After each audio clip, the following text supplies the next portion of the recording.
players, coaches, managers, etc., that have just finished their championships in WA. It was an amazing effort with all three SA teams bringing home the gold medals, both boys, girls winning 3 in a row, which is probably unheard of in recent history. And they're an extremely talented group of juniors we have here in our state. But back to the game at hand. It is the ANZAC Day game, and it is the traditional rematch of the grand final from the year before. And for that, I'd like to introduce our officiating crew for today. We have Luke Keesing, Zach Tremlett, Rick Smithson, Ben Robinson, and Marty Baker. Oh, we don't. And Shane Abbott.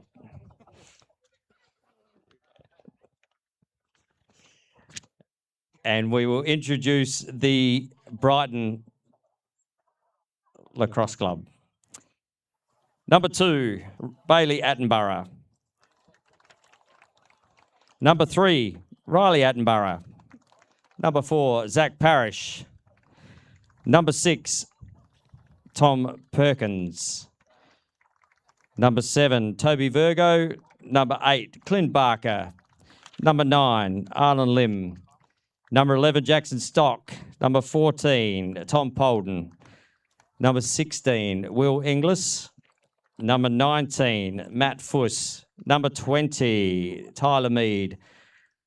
Number 21, Michael Green. Number 22, Anson Carter. And number 23, Will Dallison. Their coaching staff, Jock Dallison, head coach, assistant coach Mark Mangan, manager Lee Attenborough, and scorer Bob Carter. And for the Glenelg Lacrosse Club, number 1, Joel Smallcombe. Number 2, Oliver Walsh. Number 3, Noah Haskett. Number 5, Matthew Ross. Number 6, Dan Evans. Number 8, Pat Palmer. Number 9, Harry Walsh. Number 10, Griffin Capella. Number 11, Jack Price. Number 13, Hudson Robb. Number 14, Todd Bartlett. Number 17, Jonathan Marenkovic. Number 18, Ben Newman. Number 19, Finn White. Number 20, Cody Watts. And number 22, Kesavan Siva Subramanian. Their coach, Nathan Bolton. Assistant coach, Nigel Morton. Manager, Paul Haskett. Scorer, Dean Rosenhain. And trainer, Vasily Papagiannis.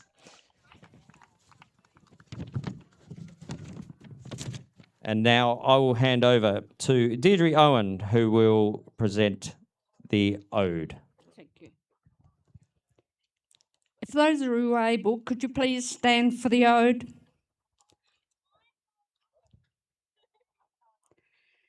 They shall grow not old, as we that are left grow old. Age shall not weary them, nor the years condemn. At the going down of the sun, and in the morning, we will remember them, lest we forget.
Lest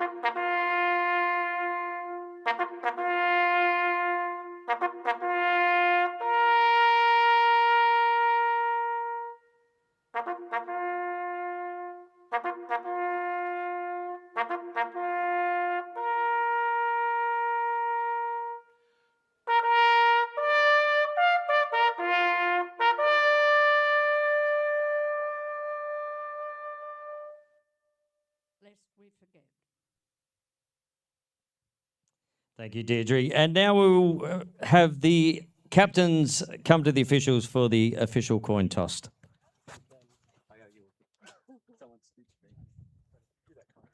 So welcome here to the Woodville Lacrosse Club, where we have the ANZAC Day matches with last year's grand finalists, Brighton, taking on last year's premiers, Glenelg. Tony Watts, our MC, has done a great job there, and we thank Deirdre Owen for her recital of the ode. And it's always such a stirring thing listening to the last post on what is a very special day. We'll just head out to Tony Watts and see if we can hear what's going on out there. That is the head, that is the tail, that is the head, that is the tail. It's going to hit the floor, so in the air. Tails it is, white is on the toss, defend this way, so we'll rotate it around. So Glenelg win the toss.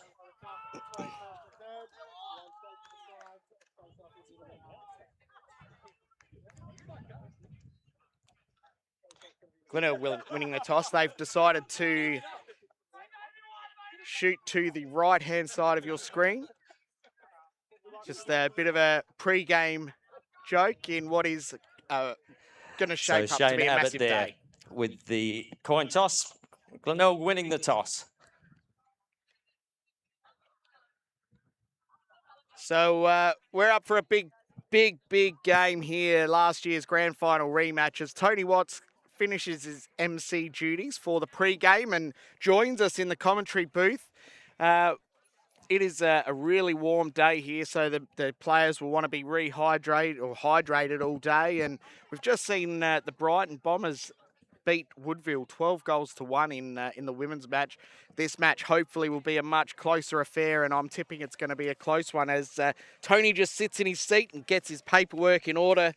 Tony, welcome to the commentary booth for the men's match. Yes, mate, looking forward to this one. It's always a big contest with these two teams. They've played in many over the last few years, have Brighton and Glenelg, and it is always physical early in these contests, Pete.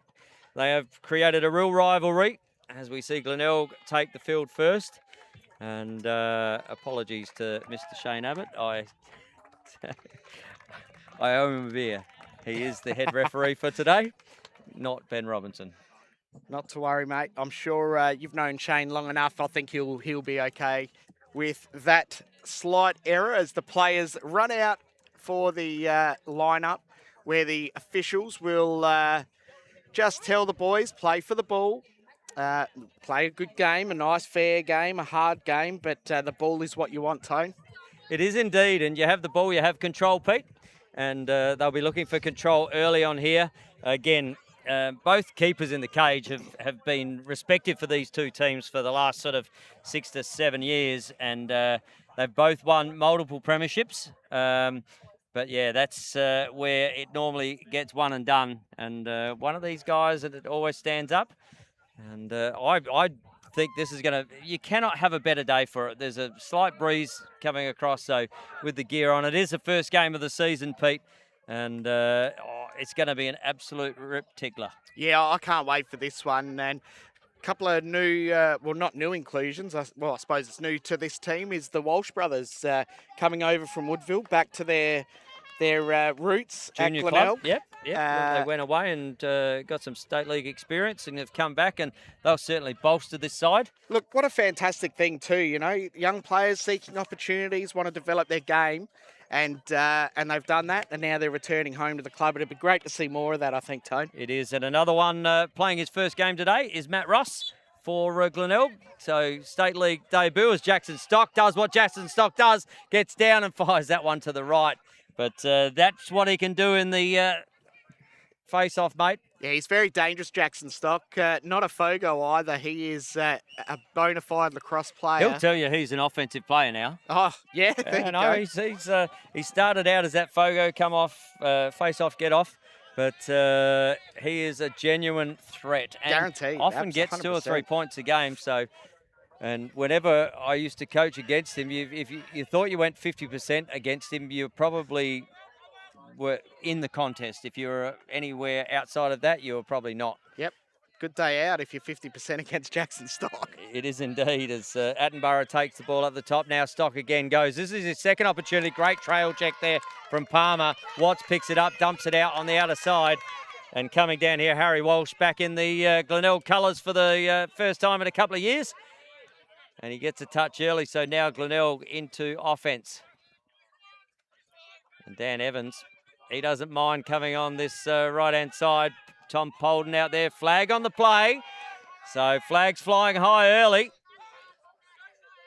And now Walsh steps down, looks left and goes straight between the 5-hole. Welcome back, Harry Walsh to the Glenelg Lacrosse Club.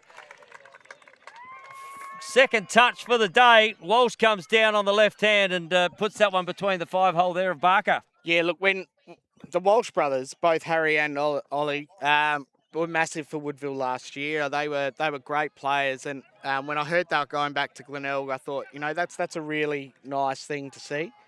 Going back to where their family has long roots, and how good is it for Harry to get that first goal of the game, first game of the season, ANZAC Day, massive affair, and he steps up and says, "I'm home, boys." Yeah, and the Glenelg boys will get around that too. As ball is down the bottom, a long stick in the air in Newman against Stock, but Stock wins another one, and he heads towards the goal, but dumps it off, and now ball comes out here to Will Dallison, another one of those young up-and-coming Australian players. Yeah, had a great tournament in Korea last year, which you had the pleasure of calling. I did indeed, as it just the pass gets picked off by Todd Bartlett in the defensive end. You don't say that too often, although he is running as a true midfielder now, Todd Bartlett. And here's another one that was over in South Korea last year with that under-20 bronze medal side, Hudson Robb. Played a big part in that team too, Hutto. Did, and a lot of these guys from both sides were represented. Oh, Bartlett lights it up, and he doesn't mind a silly, does Todd Bartlett, right-hand side. They've gone 5-hole, and all of a sudden it's 2-0 here, Pete. Yep, defence just not pushing out on the player there, and as soon as Bartlett got that ball, he was looking to shoot, and nice little underarm bounce shot. Gets it past Barker. It just slotted that one right on the post there. So Glenelg 2-0 in front early in the first quarter. Early in the first, as we see Inglis and Walsh take their spots, both the Australian players in their own right.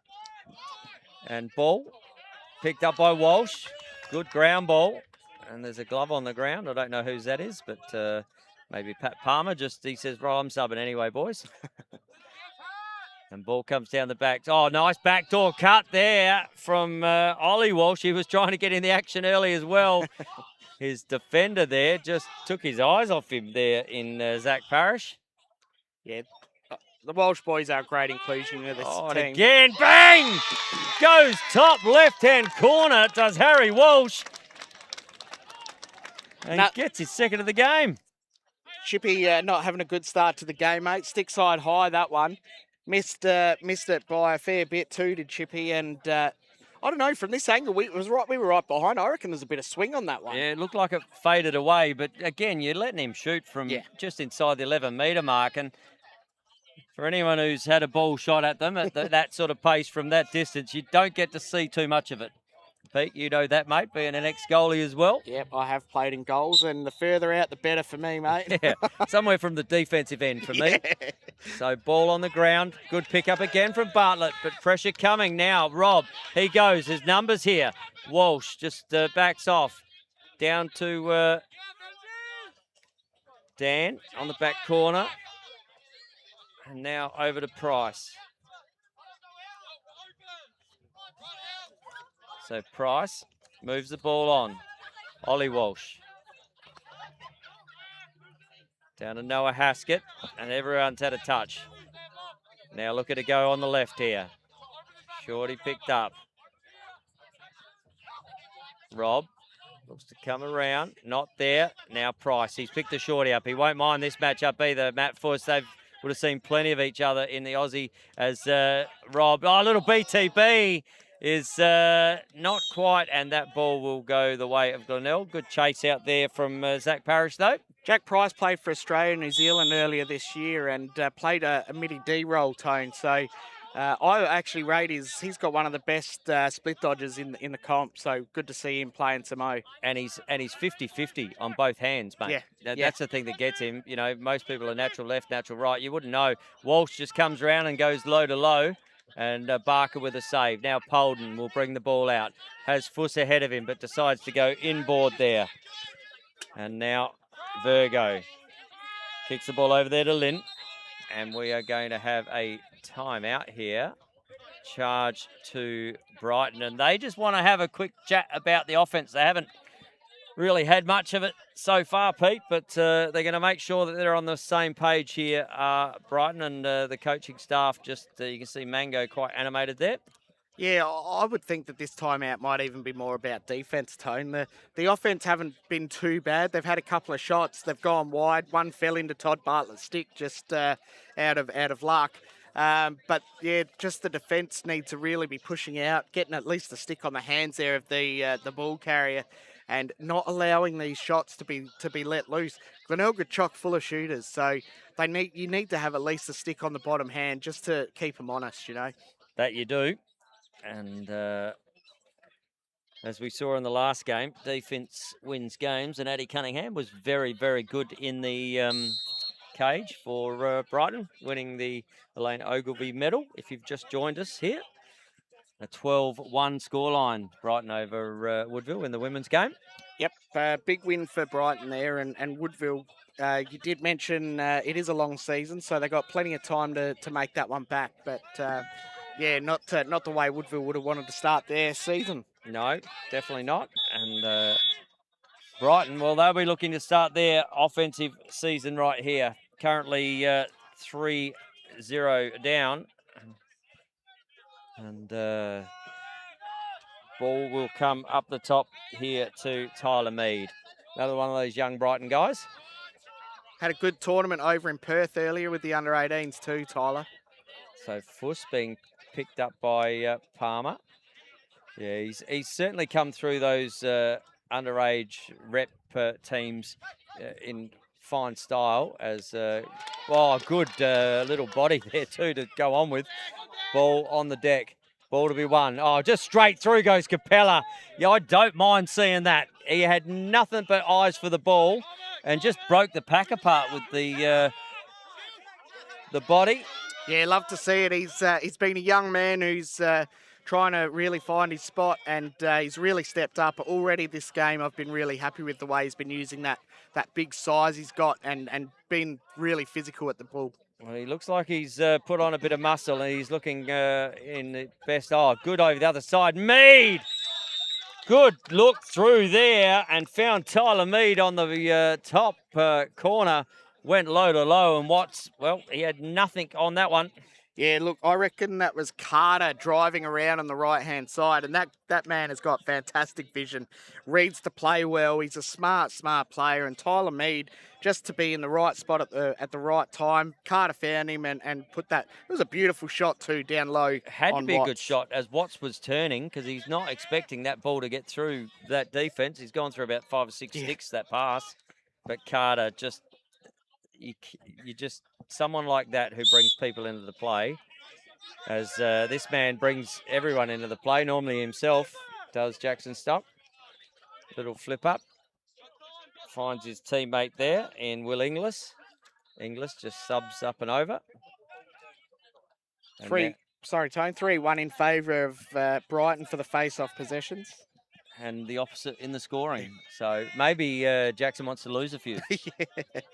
So I know he won't do that, Jackson. No. He doesn't lose too many. So ball with Attenborough. Now rotating the ball down, comes back there to Arlen Lim. He's trying to set a wide set here. Back to Stock. Stock has Perkins on his right. Just being asked to pass the ball back up the top. Looking to go on the shorty here. Does. Attenborough looks to get inside. Just looks to roll back, but not there. Fires the ball over to Dallison. Dallison, cutter came through there, but Perkins was guarded well. And nothing on there. So now ball down to the bottom corner. Carter.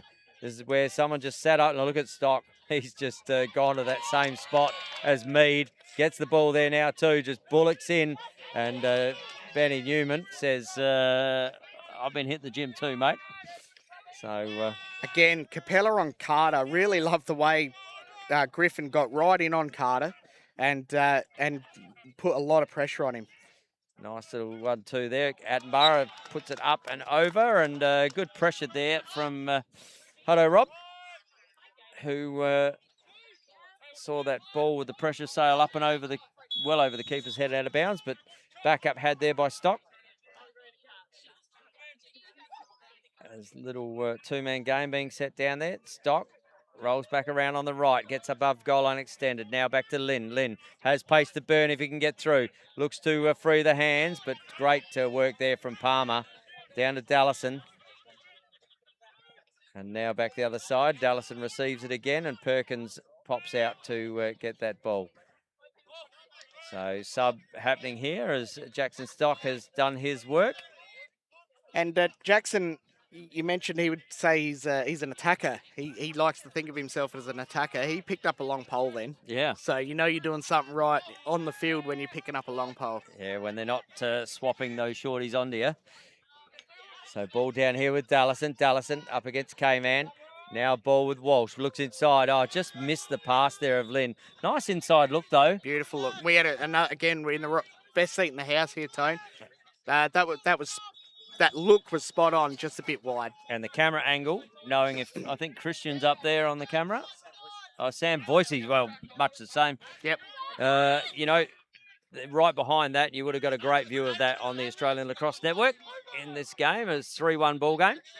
And now Glenelg with another opportunity. Ollie Walsh. Over here to Noah Haskett.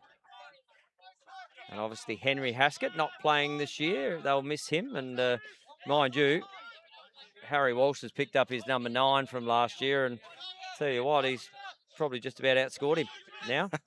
So ball back here. Oh, that's come off the keeper. Right off the... and no, deciding that that wasn't the incorrect call. And now the ball will be brought in here from Tom Polden.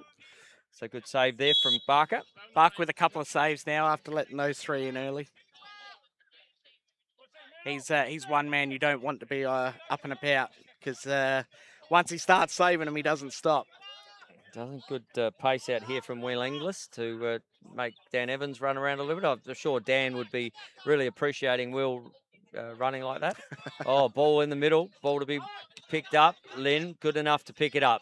And Palmer just trying to use the bottle opener to get him out. And now it looks inside. Finds a Woodford. Woodford, little brush called there. No, flag on the outer side. Luke Keesing thought it was more than that. So Woodford gets monstered there by a sea of white jerseys.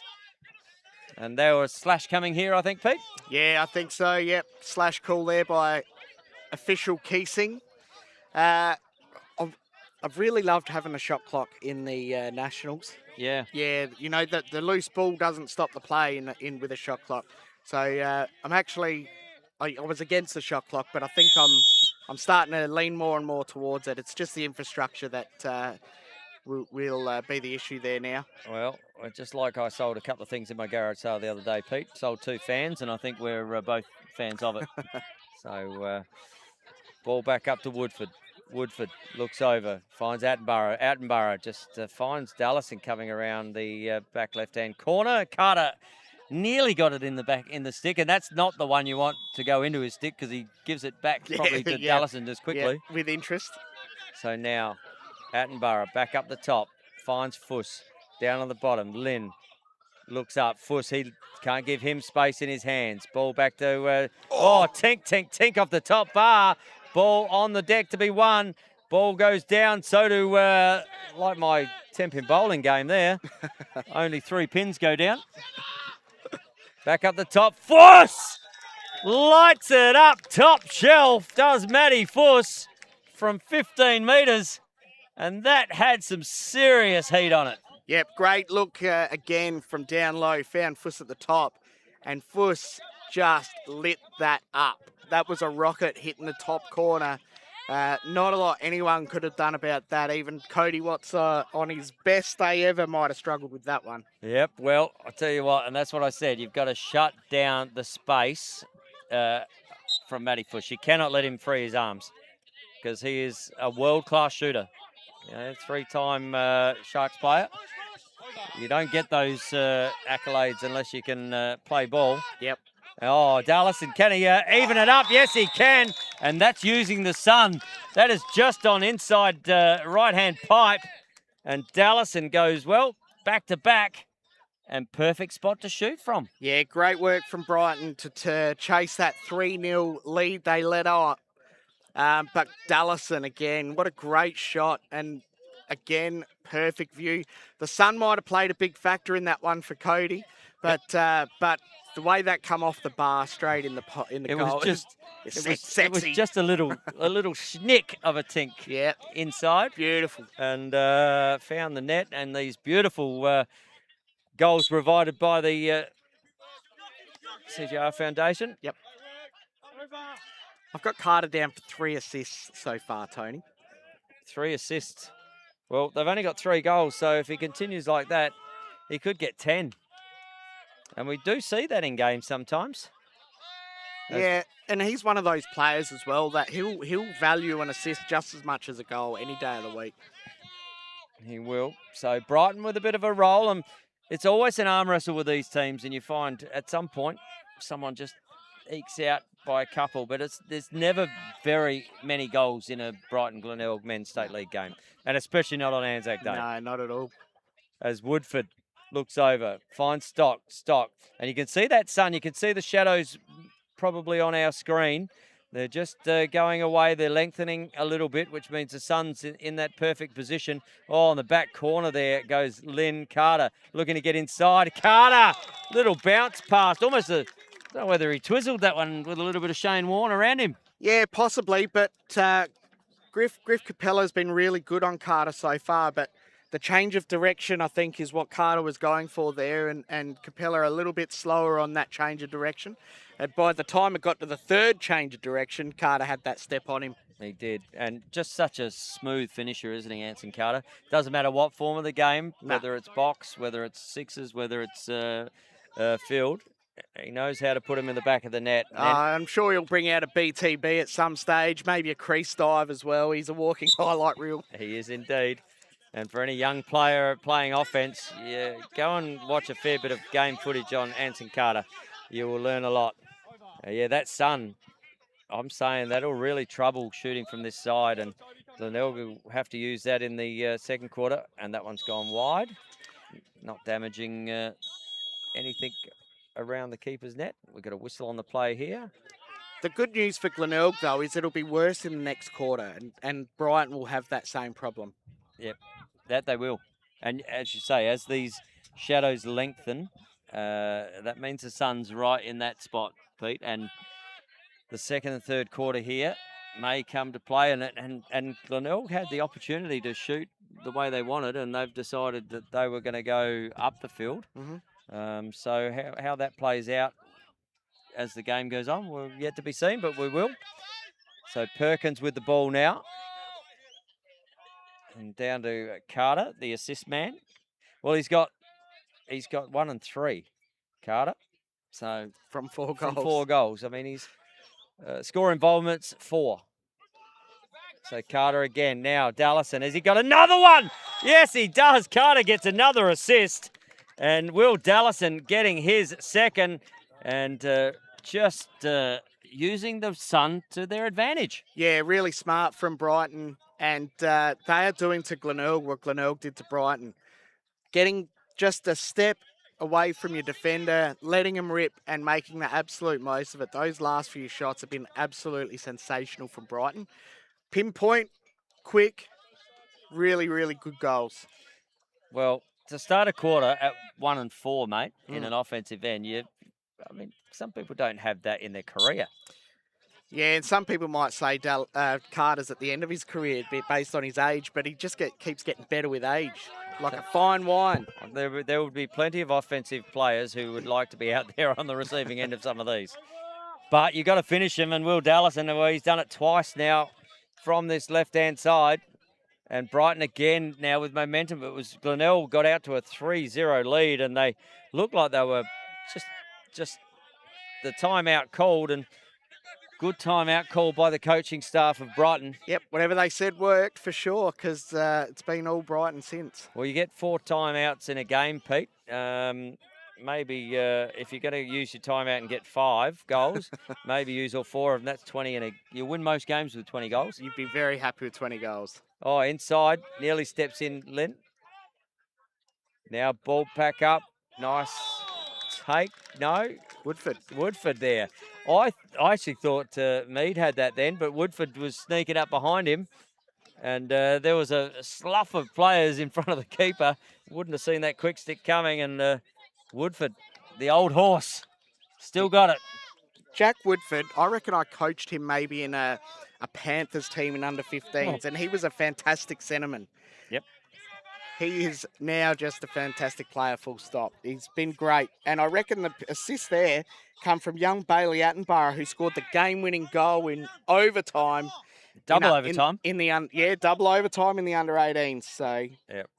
Young man's having a great start to the year. So we've gone from a 3-0 lead to a 3-goal lead for the Bombers.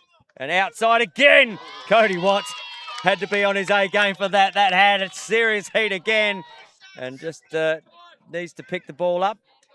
And is picked up by Capella. Capella looks forward. Great and pass. Now Palmer, he will go to the races. He's got Price on his right-hand side.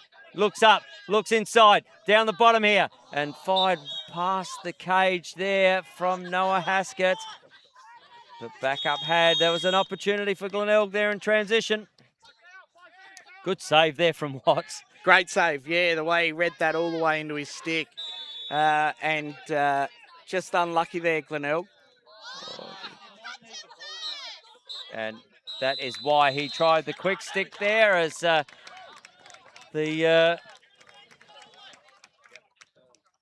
Hutto Rob just trying to get it out his stick quickly as he knew the quarter time break was coming. And boy, what a quarter we had, Pete. Yeah, fantastic. It was an absolute roller coaster. Glenelg coming out with all of the answers, 3-0. But ever since Brighton called that timeout when they were 3-0 down, it's been all Brighton. 6 goals after that timeout for a 6-3 game. It has indeed. And as we go to the quarter time break, we might just go through some score here. So, Tyler... And it is quarter time here in the Anzac Day clash between Brighton and Glenelg. Glenelg jumping out to a 3-goal lead, but it's been Brighton since then with 6 goals and currently lead this contest 6-3 after the first term. Yeah, so goal scorers for Brighton, Tony, Tyler Mead 1, Carter 1 and 4. Dallison with 2, Woodford 1, and I've got Bailey Attenborough for 1 assist too. So for Glenelg, Harry Walsh, great start, got the first goal of the game and the third for his first game back at Glenelg. 2 goals to him, Bartlett with 1 and Jack Price with an assist there. Face-off possessions, 5-1 for Brighton. But goalies with 2 saves each. But yeah, after that timeout call from Brighton, just it's been all them. Well, whatever was said at the timeout break worked. Yes, 6 unanswered goals from that point. But what I like more is that Brighton, out of all their goals, they've basically all been assisted. Yeah. Bar Anson Carter, who has 4 assists for the day, went one-on-one with himself. Yeah, that's right. So, they've all been assisted goals, whereas down the other end, Harry got an assisted goal, a driving goal, and then Toddy Bartlett with an assisted goal. So, again, if you'd gone into the first 7 minutes of that quarter, you would have thought, how much Glenelg by? But right now, we're looking and going, well, how much Brighton by? Yeah, as soon as they started scoring goals, Brighton, they've been really good, clinical. Hardly made a mistake down there in their offense, and I think they did get the first couple of possessions from the face-off and just tried to rush it a bit in attack, but they've settled the nerves. First game jitters are gone, and they are back where they started last year. They've always been a quality team, and it's only getting better and better. And I know Glenelg, they will sting a little from that. They, again, out on this ground. I reckon it was a couple of years ago we had a final out here. And I reckon it might have been one of the first semis. And Glenelg got out, and they were 6-0 up, I think, at one point. And it was like by how far? And Brighton came back, and it went down to right to the wire. I reckon it might have even gone to overtime, that one.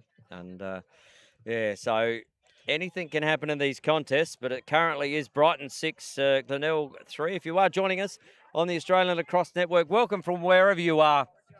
Hit us up. You can hit me up on Instagram at TonyWatts71. Send us a message from wherever you're watching from, Pete. Yeah, Peter G360, G-E-E, Peter G360. And I'd love to see some people come through with some maybe ANZAC Day medal winner suggestions. Yeah, let's see if how good people are with their ANZAC Day medalists. And you can't have won one and then said, I was 2007, or in your case, 2008, Pete. That's cheating. But, yeah. And for those who may not have been watching the coverage of the women's game, it was a 12-1 ball game, Brighton over Woodville, with Addie Cunningham winning the Elaine Ogilvie medal for the best player afield. And Brighton again get the win out of the face-off. That's another one for Jackson Stock. Yeah, I've seen Glenelg starting to try and put a long pole in there already. Gone very defensive on the face-off, but he's quality Jackson, so you've got to try and do something. So ball back up the top. Arlen Lim with the ball.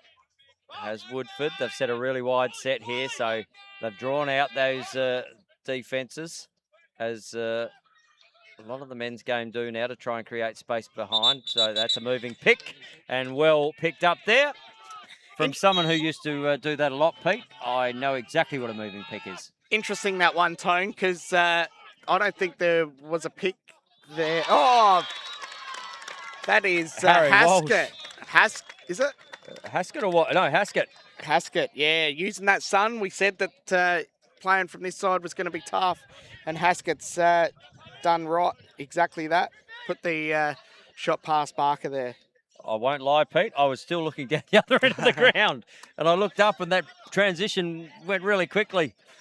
And I saw Harry celebrating Harry Walsh, and I thought, he's put his third in, but you were all over it. I was actually going to say Anson Carter wasn't setting a pick, he was just running past, and the defender hit him. So it was very interesting to see that one called as a moving pick for me. So ball comes back to the centre here with Stock.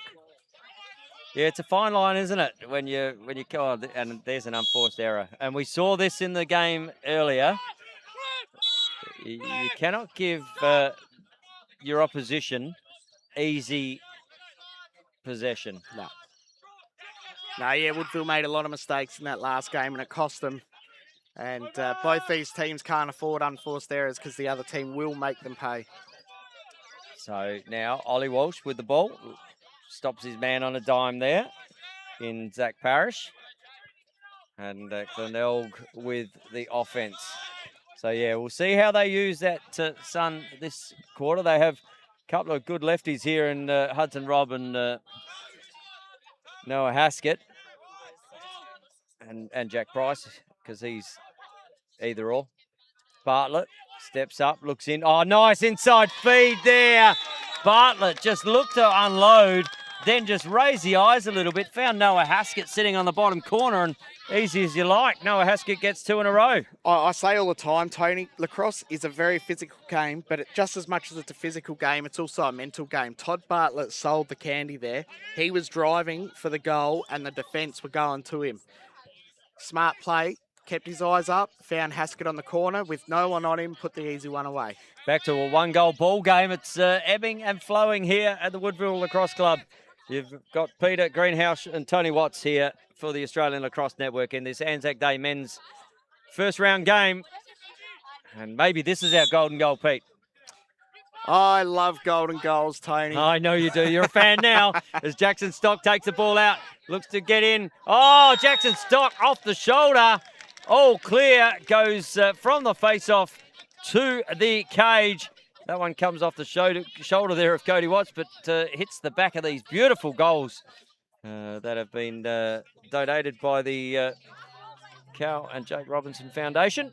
Watts won't be happy with that one. He got a massive piece of it, but it deflected straight into the cage. Jackson Stock been threatening to do that all day and finally gets one on the board for his efforts, and well deserved. So they bring it out to a 2-goal ball game again. And a change in the face here as Riley Attenborough goes into the centre draw against Longy. It's just an embarrassing amount of wealth in that centre draw position, isn't it? When you've got Jackson Stock and then Riley Attenborough, and you've got a guy who did it for this team for probably 10, 15 years in Woodford, Woody, yeah, who won more games off his own face-off stick than you know, just sitting there playing a bit of offence. Jack Woodford, the 2017 ANZAC Day medalist. Well, I would have thought he might have almost had a couple. He would have. Ball up the top to Perkins. Perkins to Mead. Mead. Now out the outer side there to Carter. Carter pretending he's a left-hander. And that one has not a great pass as K-Man looks up. Now they've got numbers here. So we've got Rob against Mead. Just runs in there. Looks over the other side. Finds Walsh. Walsh under pressure straight away there from Zach Parrish as ball is handed off. And Dan Evans just says, let's settle it down a little bit. Yeah, great work by Brighton to hold off that transition. Did really well. Walsh really wanted to get one as his brother's got a couple, but Brighton stopping the play. And Matt Ross on for his first run in Men's State League. Always the time you remember, Pete. Yeah, Matt Ross. Oh, got to come to him. Looks inside. And Matt Ross almost on cue. Look, I was going to say, Matt Ross had a great tournament again in Perth as well. He has actually got one of the best shots from outside you've seen. He was amazing in Perth. Well, he nearly had one touch, one goal in your State League debut. I think ball on the ground. Ollie Walsh, I think. Oh, nice backspin. Walsh comes around and he says, thank you, welcome me back, boys. And Ollie Walsh with a great individual effort there. Gets Glenelg's 6th goal and brings it back within a goal. Good work there from Ollie Walsh. I love seeing a player just stand up and twist his turn out of trouble, twist his way out of trouble, and then not only that, he found himself in front of the cage and let one rip and beat Chippy Barker. Great work, both Walsh boys on debut for Glenelg, getting goals, and I've no doubt their mum Wendy will be proud of those two. Yeah, Wendy. In her own right. Just a great player and coach. Yep. She's coached that women's team to 3, under 18 women's team to 3 in a row. And you can't do much more than that as a coach, can you? The South Australian team, that is. So ball down here with Brighton. So a 7-6 ball game here. As Matt Fuss gives the ball over there to Riley Attenborough. Attenborough to Lynn. Lynn down the back to Carter. Carter always looking inside. Every time you see him, he looks up and he goes, oh, can I give it to someone? Attenborough in there. Oh, nice trail. Oh, just let him go. Just a great stutter step there from Riley Attenborough. Just made the defender there come off him, and that was Finn White. Now Carter across the cage, and Dallison picks the first on up as the ball gets thrown down to the back corner. Beautiful surface out here at the moment too, Pete, at Woodville. Yeah, the Woodville ground's always beautiful, and this time of year when it hasn't seen any lacrosse games at all, it's just perfect. So Bryce looks inside. Oh, Carter again, little Twizzler. Little, we call that the B grade left hand, don't we?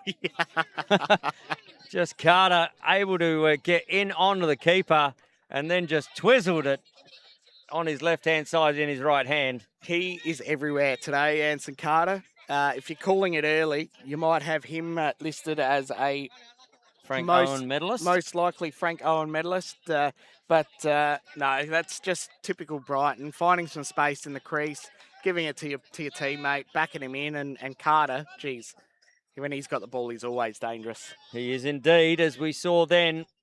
And if he's not feeding it to people, he's doing some work himself. But good inside look there. And now Brighton again, as I said, they've got to work this face-off out here, Glenelg, because if you're going to allow Jackson Stock first use of the ball constantly, Dallison just gets a little bit of space there from K-Man. And now Mead comes on to receive the ball here from Attenborough.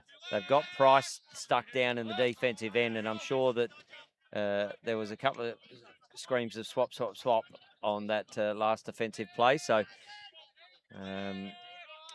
is he going to take him on again here, Attenborough? I'd back Jack Price. He's a really solid midi-D. So ball here, Lynn. Lynn's just been a workhorse down in this offensive end. Good work there, and he just turns it down. But that's the one. Good save there from Watts. Ball hits the deck, but needs to be picked up. I think that's, in that defense, plays great defense, but then allows his player to get off him. True, yeah. A little easily. So, but here we go. And this could come with interest, this one. Ball comes over, looks inside. Just tipped. Tipped. That ball is going white. So, came off a Brighton stick.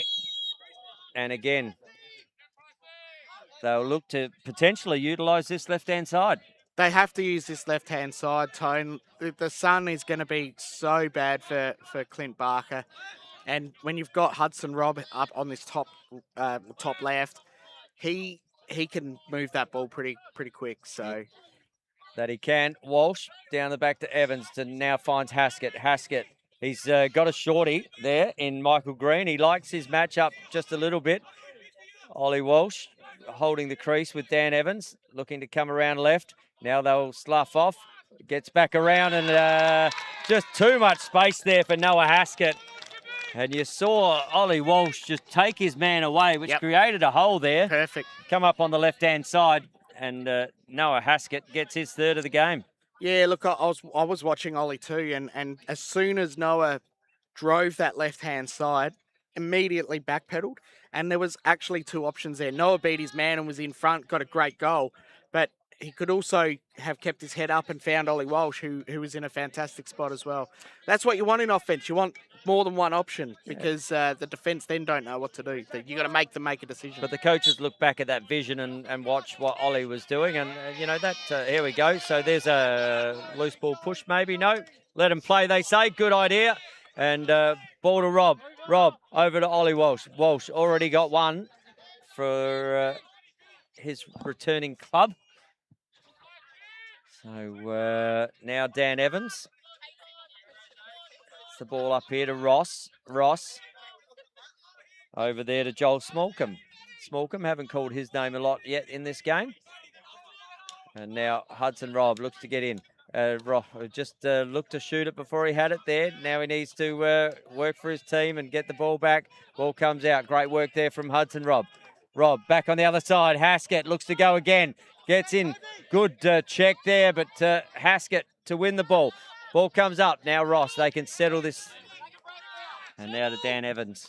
Yeah, just heard someone yelling out, take a breath now. So very smart out there. They've just had a bit of chaos. So let's just slow it down. So ball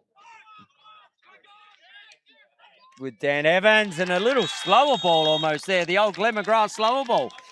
But it doesn't matter how they go in. We've got an even ball game here. Yeah, Dan Evans is a multiple winner of the ANZAC Day medal, and he just showed then why he's been in contention before. Just very calm, under a bit of pressure, but found himself in and did enough to bounce that one past Chippy. And we have a 8-all ball game here, deep into the second term. And it's a tale of two quarters, to be honest. You know, we had a 6-3 quarter as Stock looks to go about it again. Oh, took his eyes off the ball then, did Arlen Lim. Ball to be won. Walsh gets a push, but that comes off his stick, and now he'll have to come back and start. Just being asked to come back to the spot where it went out. Arlen just trying to take about 10 metres, getting into shooting space early. So Brighton here, as the score is even. Matt Fuss over here to Arlen Lim. Has Palmer. Good match up here with Harry Walsh and Matty Fuss. Sort of almost one at the start of his potential Aussie career, and one, you know, and nice work. Oh, good inside look. How smart was that? Yep. Had every right. I mean, most players would have pulled the pin on that. Yeah. And put a shot towards the keeper in Watts, but just saw the extra man coming across, and last minute checked his shot, little pass, and didn't come off, but they get the ball back. Great little backdoor cut. Loved it. So now Perkins, as Carter comes in to set a pick that time, but as stationary as you're going to get. And now ball comes back over here to Attenborough.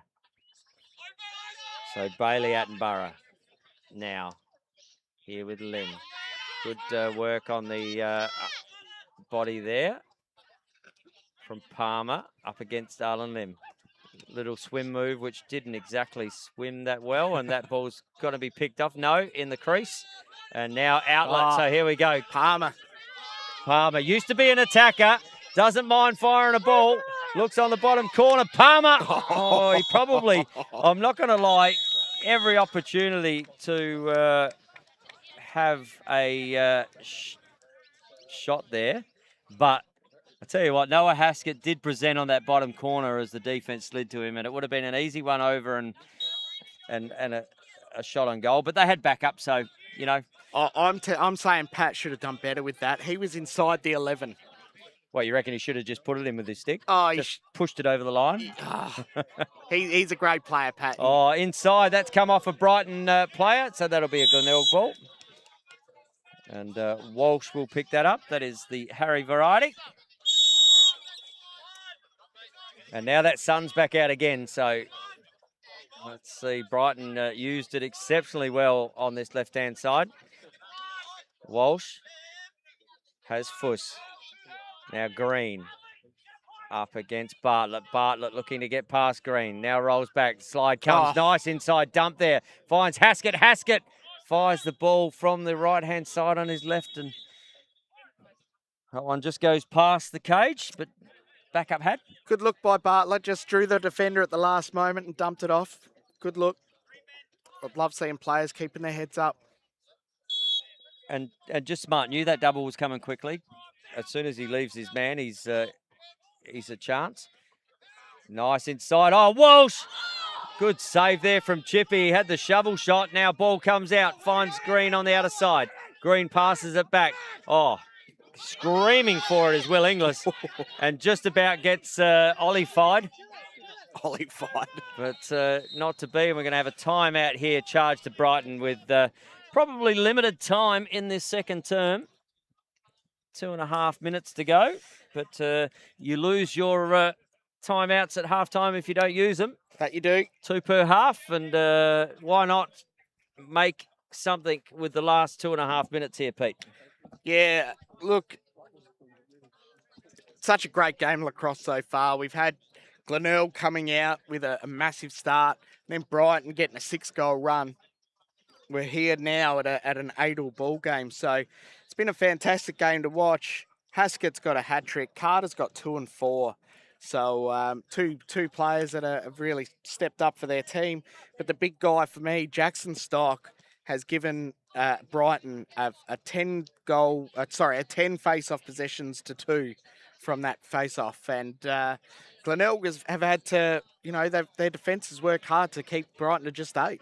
That they have, and that is the pendulum definitely swinging one way in the face-off department.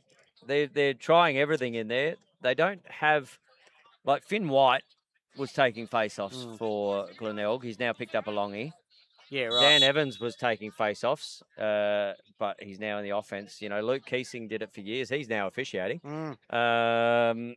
It's they're gonna have to find someone, and you know what? There is a lot of imports I hear coming over. So who knows? Maybe they've picked up a centre draw as last year's grand finalists. The grand final MVP was the Glenelg face-off. So, but right now, Brighton have 2.5 minutes, and let's see what Dallison and Mangan have drawn up here. Ball back up the top to Attenborough. Just they're trying to go through Price every opportunity they get. And now Attenborough rolling around. Carter looking inside. Our little one trying to come off there. Just trying to catch the official's eye there was Will Dallison, saying, oh, look, he might have just moved my head slightly, but and ball comes over. Shot there. I was watching those two. And the funny thing about that is that was Woodford's stick that knocked Dallison's helmet. And I think he was looking at the official going, oh, look, he got my head, but hang about. wrong stick. Ball up here again, going through Price. Attenborough looks to step off, and so they're waiting. They're driving on Price on that left-hand pipe, or down that right-hand alley, and then waiting for him to step off. So they've obviously seen something in the footages of Price as another one goes high there as the ball goes up and over again from Dallison. So he's certainly getting his shot map up, is Will Dallison. They're not really making Cody work, though, are they? They're just spraying him wide. Oh, and there's Carter again. Nice feed there from Arlen Lim. And Anson Carter, he is starting to rack it up. And that was the old commentator's curse. It's, when you coach and you're saying, no, and then they get a goal and you're all right, we'll fine. Yeah, great job. I just finished saying they hadn't been putting much pressure on Cody, and as soon as I said that, Carter just puts one past. So they were getting a lot of shots, though, backing up the wide ones, keeping possession, making the defence move, and that's what you got to keep doing as an offence. So 50 seconds we're hearing left in this second term. Thanks to our Blake and Scotty behind us, keeping us informed for everything. And without them, mate, we don't get to do what we do. The whole team here does a great job. Does indeed. But again, Brighton with another opportunity in the centre. So they will potentially look for the last shot here in this first half. Attenborough up against Price again. Steps inside, double comes, and could have been a hold there. No ball on the deck. Ball to be won. Nice there from Hutto Rob. Just using the man arms. Looks up, finds his teammate, just can't quite pick it up. And now does. Looks up, looks down. They're going to need a shot here.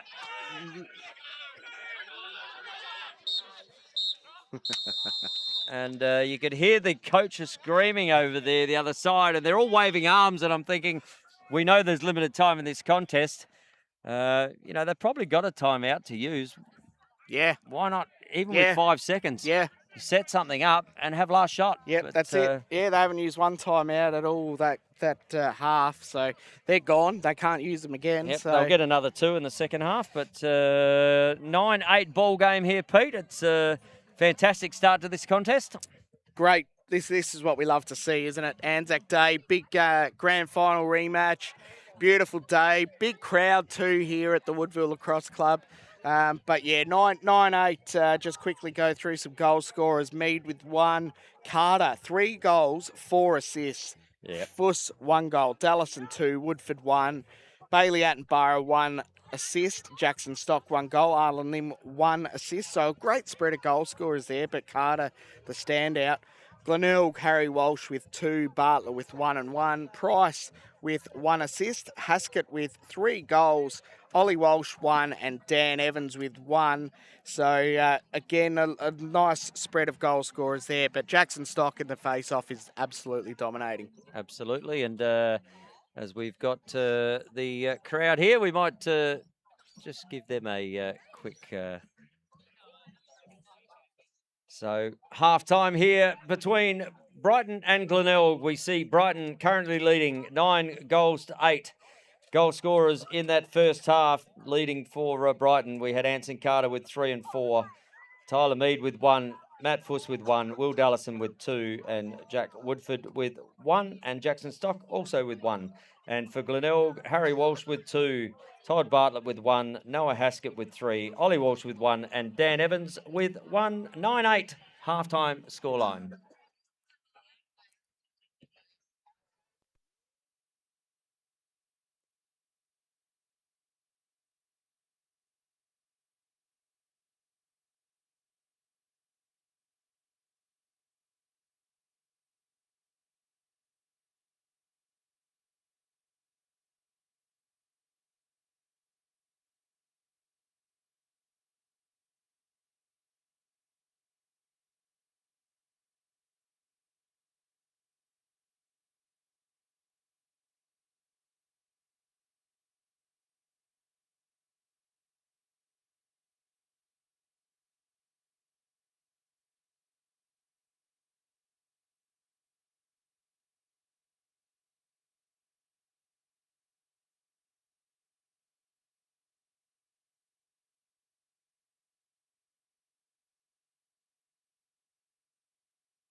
As the two teams come back, and so do your commentators here, Pete Greenhouse. My name's Tony Watts. It is second half action here in this ANZAC Day game. And if the first half's anything to go by, Pete, the second half should be just as exciting. No, we've been treated to a fantastic game of lacrosse. Both teams have had their opportunities and their momentum swings, and here we are finding ourselves with a 9-8 game in favour of Brighton. And Brighton using that timeout perfectly there in the last 2.5 minutes, just decided to stop, settle down, get their offensive set that they want on, work for a good shot, and they got that there with Anson Carter, and he is having a day out just quietly. Yep, he's played a big game so far, and I'd expect nothing less from such an experienced player as Stock continues his run. Well, he's having a day out too at the moment in the centre draws, is Jackson Stock, but that's an unforced error. Just as we put the Mozzes on him. That's the commentator's curse again, right there. Well, I'm going to say that was on both of them because Jackson did a great job, but then he threw the ball at Anson's feet, and as you get older, it's harder to bend over. Sometimes it's harder to get out of bed, Pete. Oh, mate, I'll tell you what. Coaching a women's game last night, didn't leave the field until about 11 p.m, so it was a struggle.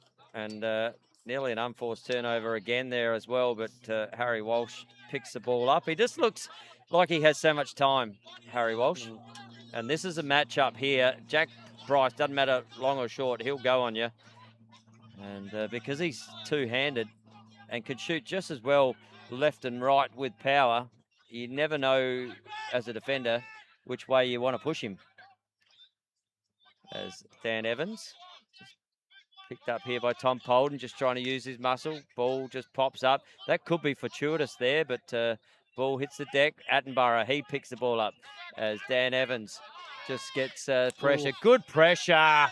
Great pressure there, but ball comes out.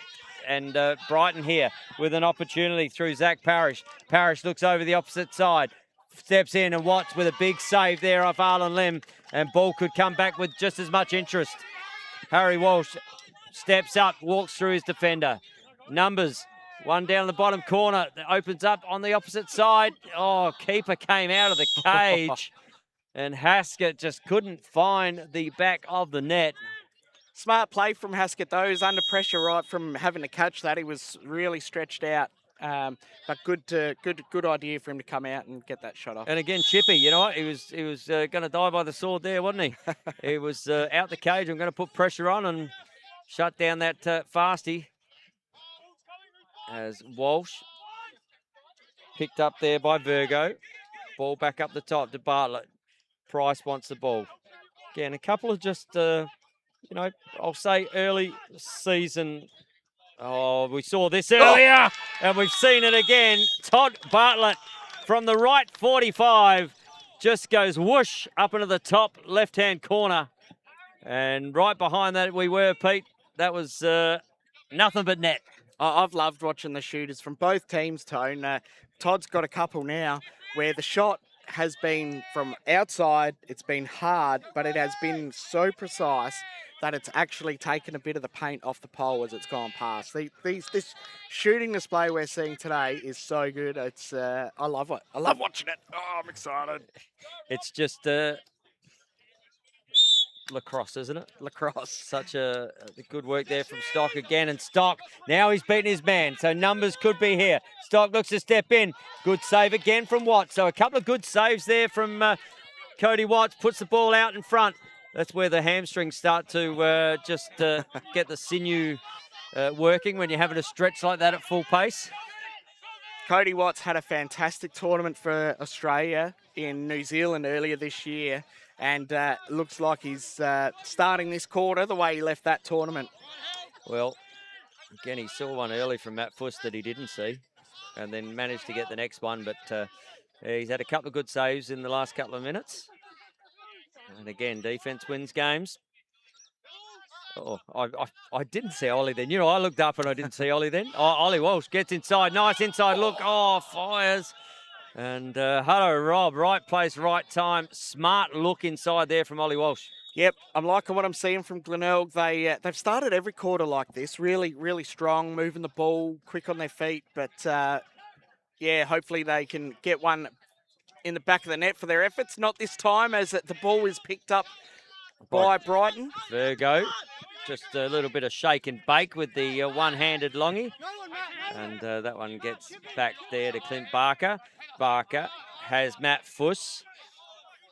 And now straight up the middle goes Arlen Lim, and he has nobody, but he says, no, there you go, Matty, you can have that one. And again, he's now picked up a shorty. So Matty Fuss passes it off there to ANZAC Carter. Ball back around there to Perkins. Perkins has Lim. Lim receives the ball now, guarded there by Palmer to Dallison. And Dallison, he's had his shooting stick on today. So it looks like Matty Fuss wants to go there. And little two-man game, they're just playing off, but Matty Fuss looks to come around. He'll look to give space and shoot. And Carter, again, nearly picking that one up, Pete. Oh, he's everywhere today. If the ball is somewhere down the offense, Carter's not far away. So Anson passes the ball up to Will Dallison. Jack Woodford on the park now, and he has picked up Hudson Robb. Robb just sloughs off. Now shut down that space, little inside there. Arlen Lim, little backhander. Almost the shovel flick shot. Jeez, we've seen them all today, haven't we? We have. Well, we did say that we're going to see some fun and frivolity out there. Carter, he just goes at pace. Oh, and good work there from Capella to pick it up. Great pick up down there from Perkins. You've got to recover up here. Good recovery there from Smallcombe to get into a defensive position to not allow him to come and step in on that left-hand side. And Fuss just trying to find his spot down the back. Smallcombe up against Perkins. Set the two-man game down there. Just try to cause a bit of strife. Matty Fuss, now he's on an island here. Is the defender. Goes left to roll. Oh, Perkins, nice little roll on the right-hand side. Looks inside there. Dallison, BTB, not to be. That come off what? Did? Defender. No, came off defender. That one came off Watts. But yeah, no, they come off the defender with the BTB, just bounced off the middle of the back of the defender. Good set here from Brighton. They got a few shots off and getting the back up, keeping possession. Well, once they set him on that island like that where the defender is up above, good defence there. And, oh no, we got a flag on the play. Going to be a hold here, I believe. And you might wonder why that the official right next to the call doesn't get it, but the guy the other side does. I said because they're different angles. Yeah. And the official the other side of the field has a better view of that hold and rightly called. So a 30-second penalty here. There's a power play for Brighton. Haven't seen too many of these from either team, really. So been limited penalties, haven't there, in this game? Which is not what we usually come to expect with a Glenelg Brighton game.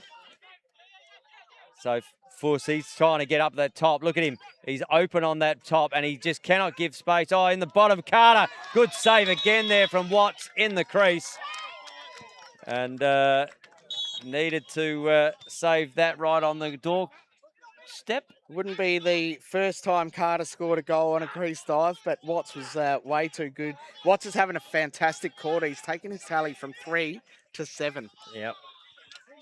So, and Price, he's just run through about 3 guys who've been playing offence and made it quite easily and up and over the line.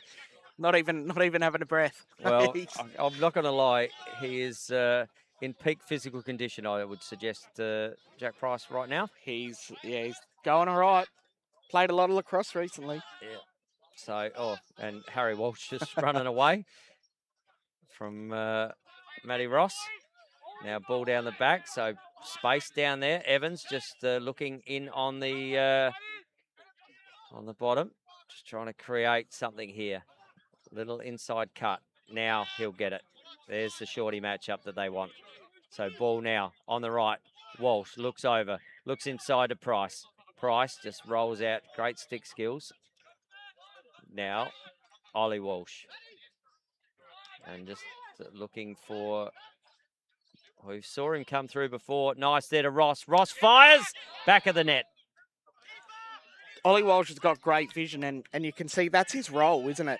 He's got that ball, holds possession down in that bottom corner and keeps his eyes open.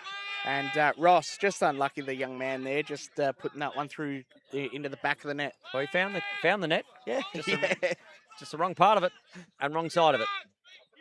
So now Barker pushes the ball up onto the other side there to Attenborough. Attenborough gets a big check there from Marenkovic. Oh, good check as ball hits the deck. And now it's come off a white stick. Nice. That's a great pass. That is a great flick there from the long stick defender.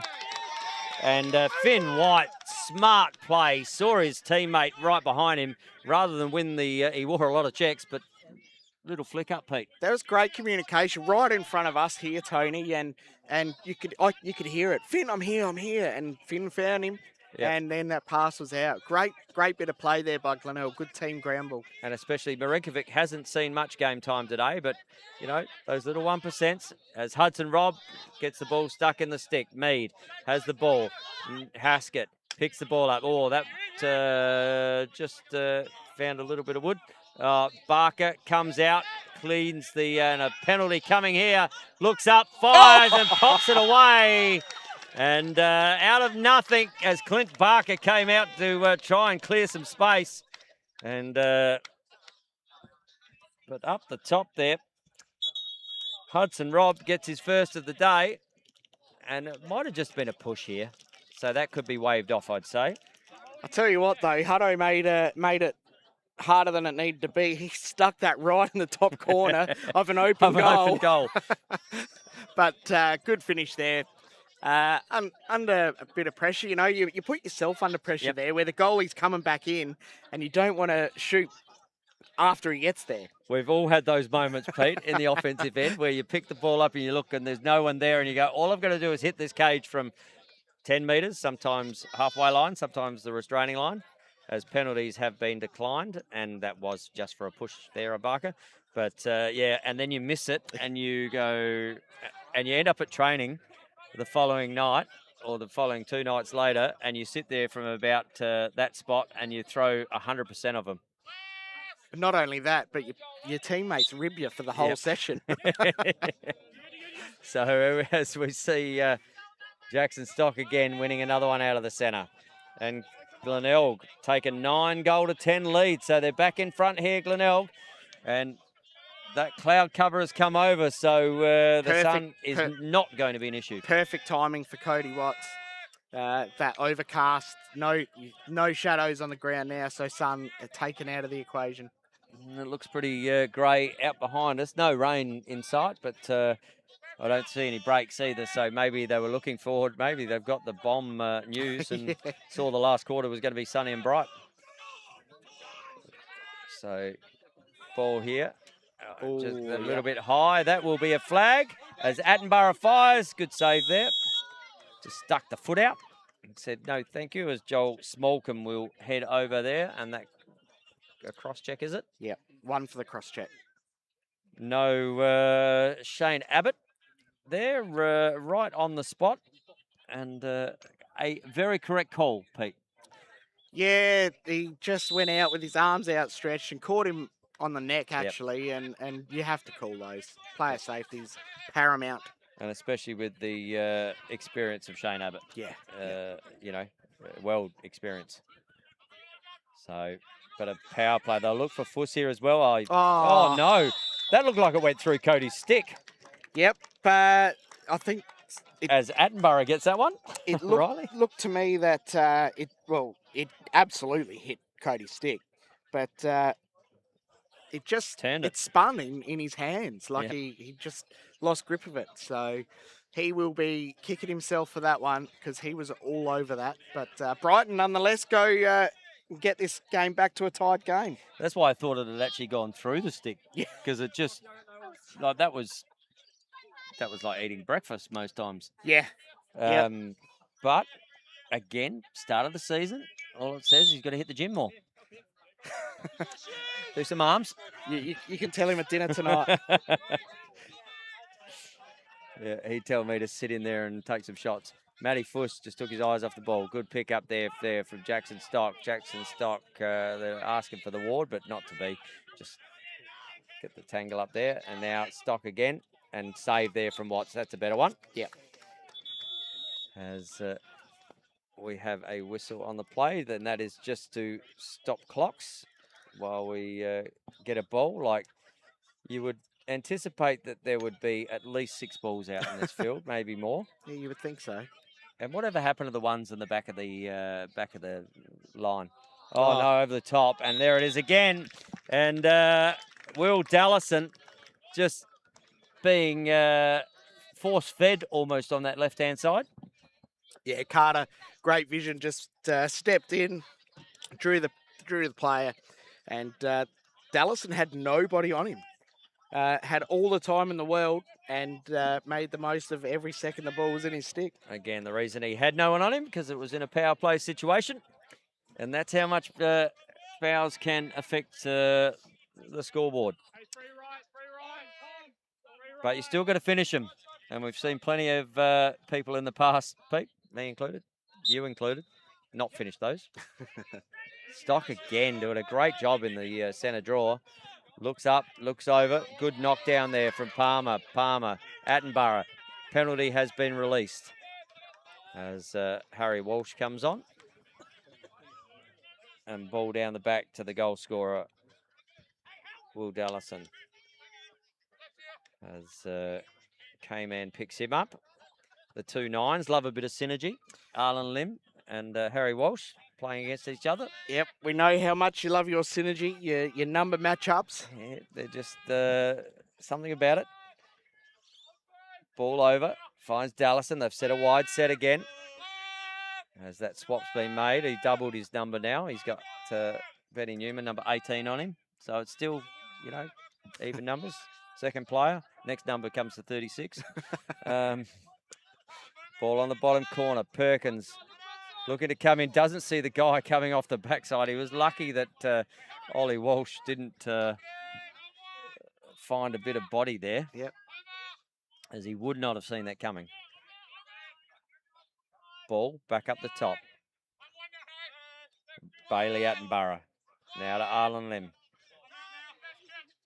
And they're just taking their time down there. And as I said, I look forward to the shot clock coming in now, Pete, having seen the game with it.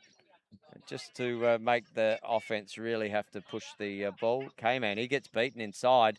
And that was just too easy. K-Man, he just let him get past him. And Dallison gets another one. Yeah, I thought there was enough reach there by K-Man that he could have got that trail check off. But Dallison just kept moving in the right direction and slotted that one past Watts. That's Dallason's 4th for the quarter. For the game, For the game, 2nd for the quarter, yeah. Just defensively allowed him to get underneath him and in front of him. It just that's a really odd defensive play, to be honest. Yeah, and uncharacteristic, I would say, of Kesavan. Well, you got to put body on that. Yeah. So ball back in the centre again. Stock comes in. Stocky just holding a good ball. It's another one. He'll go all the way. Fires, and Watts again with another good save. So, and ball comes up. There's limited time left in the quarter. I'd suggest no. Watts just pushing it up. And Noah Haskett. He's got Walsh up the top here all by himself.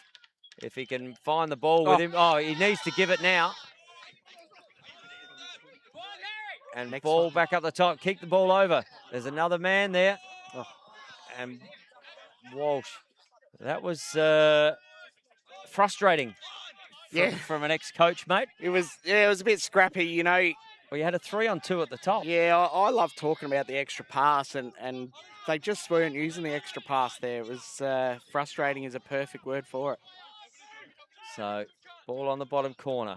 Now Walsh. Oh, nice inside look. Good. The other side picked up there from Rob. Rob falling to his knees. Gets one back for Glenelg. And good ball movement there. Mind you, a little lucky with that last pass when it hit the ground rather than finding the man. But I'm not sure Rob was the one they were looking for there, but it did end up in his stick. And the old diving goal from Hudson Rob brings the score back to 1 goal margin. 12-11 the scoreline. Brighton currently up in this contest. But just making hard work of it there. And Stock again in the middle. He'd have to have his name up on this Frank Owen medal as well.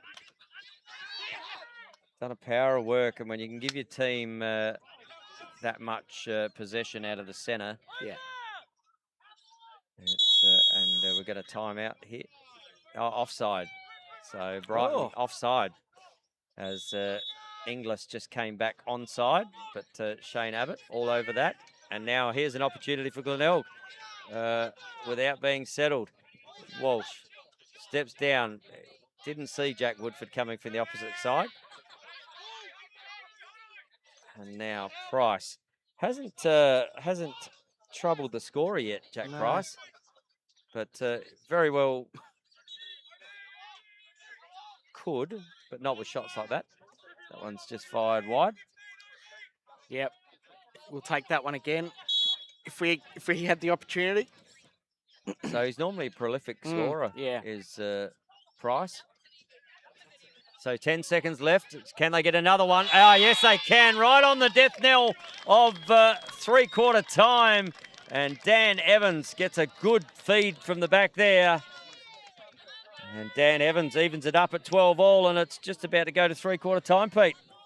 Well, this is exactly what we expected, Tony. A hard-fought game, very close. And I'm excited for the rest because... geez, it's been a fantastic display of defence and great shooting as well. It has indeed. Is there enough time? Well, if anyone can, Jackson Stock can. If he can win this ball out, he might at least get to free the hands. Stock picks it up. Can he free the hands? Oh, massive contest in the middle. Flags flying everywhere. And Shane Abbott wins the flag height against Luke Keesing. And there'll be bragging rights in the... officials' change rooms later. And are we going to have a push here? 14, push, 30 seconds. Okay. So Todd Bartlett being called for the push there. Just might have got him a little bit in the back, you reckon, Tone? He might have, and Cody Watts is no too pleased with that. He said he's coming across him, and what's he supposed to do? And anyway, they'll have a 30-second penalty here at Glenelg. Have they got enough time here at Brighton? Well, the clock's on, Tone, so they might just try and hold possession here. And no, the answer is, you're right, Pete. 2 seconds left in the game. Yeah. And they will start with possession here in the fourth term. 12-all ball game on the Australian Lacrosse Network. You got Peter Greenhouse and myself, Tony Watts. And we have a contest on our hands, Mr. Greenhouse. Yeah, it's been a fantastic game. Jackson Stock's been amazing in the face-off and down the offensive end. Carter, 3 goals, 5 assists, and Dallison with 4 as well. So those 3 would have to be considered for the Frank Owen medal. Yep. For Brighton, rather. And for GLC, it's been a pretty good good spread of effort. Haskett's got 3. There's a bunch of guys with 2 goals, but Cody Watts, that third quarter, he made about 7 saves in that quarter, and if that's kept Glenelg in the game and they pinch the win, he would have his hands on the medal, in my opinion. Yep, pivotal, and we might just take a quick break here on the Australian Lacrosse Network. We'll be back very shortly with fourth quarter action here, 12-all ball game.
And if you are just joining us here for fourth quarter action, it is 12-all, Brighton Glenelg.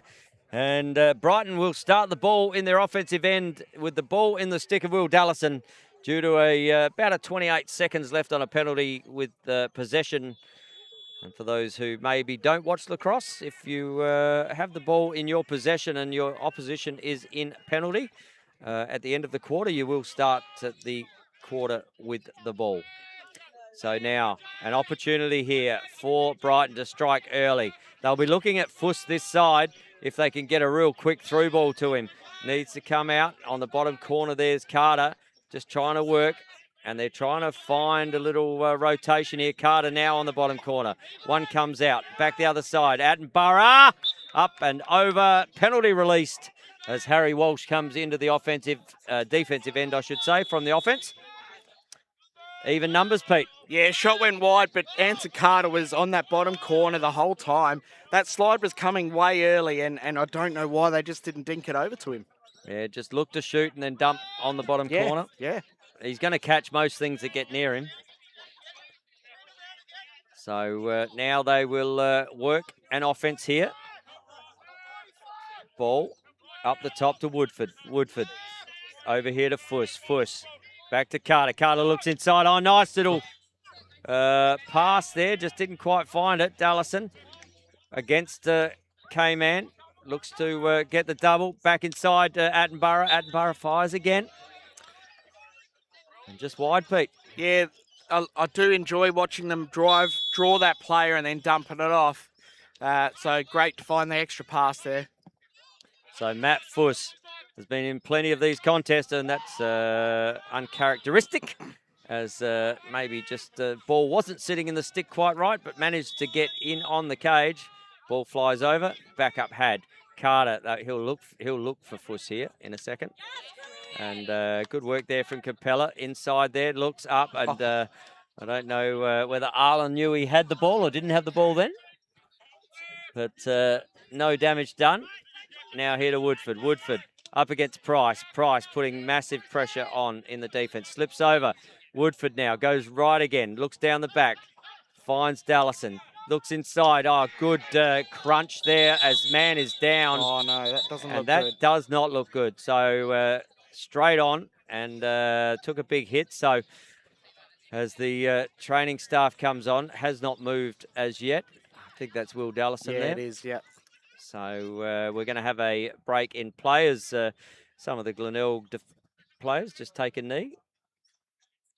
And we will have a short break here as we might... as they just assess this young man, we might just have a quick break here on the Australian Lacrosse Network. We'll be back very shortly for fourth quarter action.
All right. And ladies and gentlemen, as we have a delay here for a duty of care for one of our players, we're just awaiting some medical assistance. There will be a delay in the game. So we do appreciate your patience, and our thoughts are with the Brighton players on the ground at the moment.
All right, ladies and gentlemen, the status of the game, the two teams will have a 5-minute warm-up, and then we will get back into the fourth quarter action here with 12 minutes 40 to go in this last term. So 5-minute warm-up, and then game will start.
So the two teams will come back on to the field here. And Will Dallison just behind us. He has been removed from the field, if you have been watching, and he is conscious, and he's being looked after and attended to by the best people to have around you. That's it. He's got good people around him, and we were lucky enough to have a nurse and a doctor out real quick to see him. So, no, we wish him all the best. He got 4 goals. He could win the ANZAC Day medal, in my opinion, but sadly just copped that one. He did. And in a lacrosse play, there was a penalty given on that play, Pete. It was for a 3-minute illegal body. Was assessed on Jack Price. And the reason that it was assessed as a 3-minute penalty for an illegal body is because it was wasn't a malicious lacrosse act, but it has taken him high, and he only travelled a short distance. So if it was malicious, he would have been thrown out of the game. So anyway, Brighton will have a man up here for 3 minutes, and we'll see what they do as they start to roll through their power play situation. Ball back up the top. Kicks over here to Lim. Lim looking to get inside.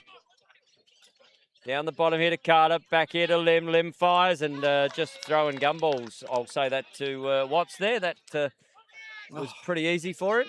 Watts is really just struggling with his clearing today, Tony. He's made a few bad passes, but that one lucky ending up in the stick of his teammate. As Harry Walsh gets the ball and just takes on two and outruns two. So he may keep control of the ball here, Harry Walsh.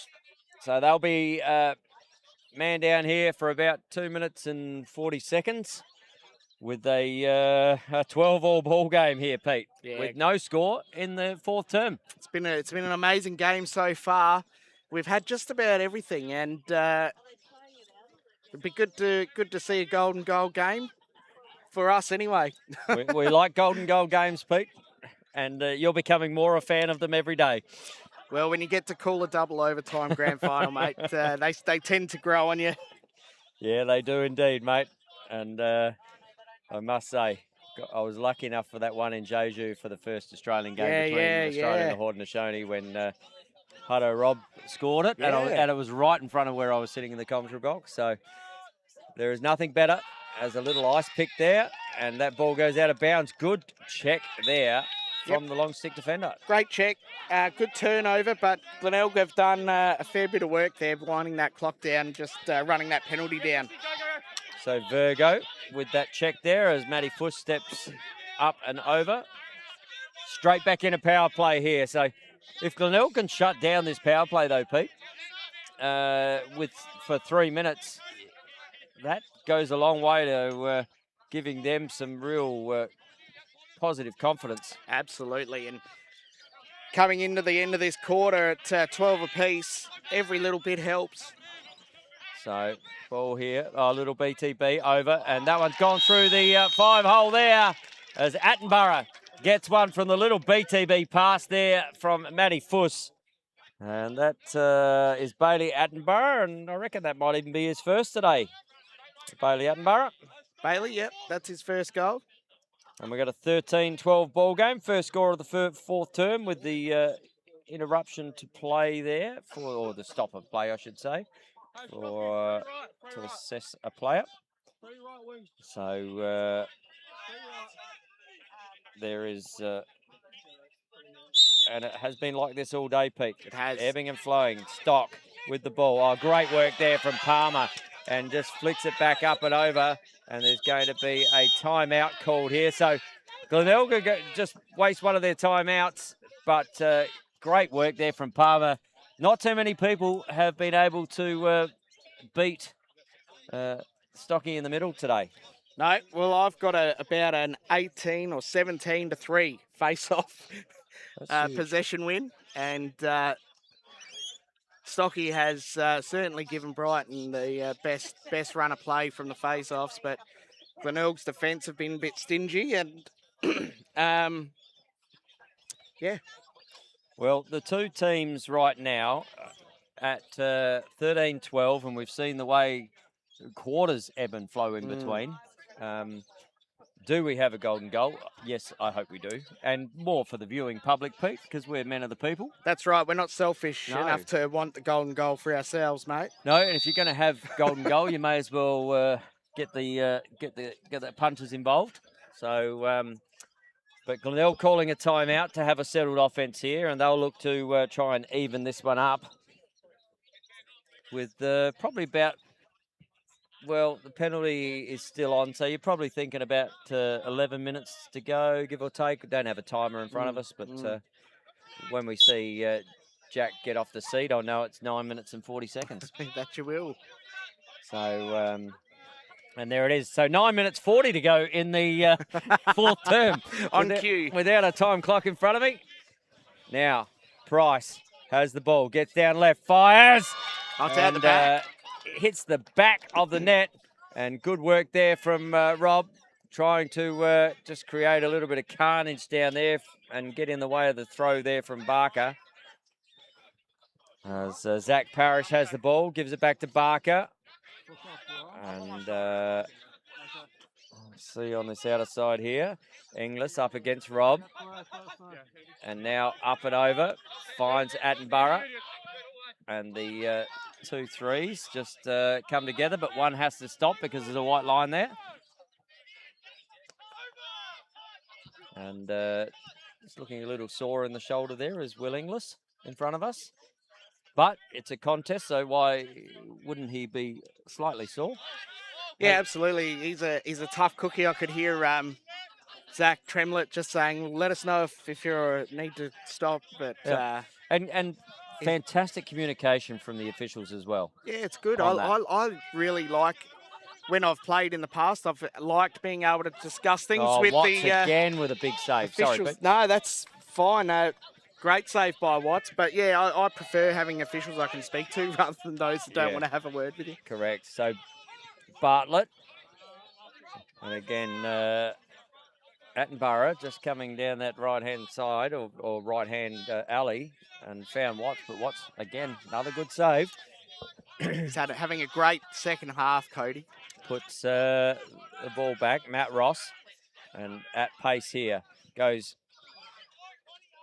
Harry Walsh.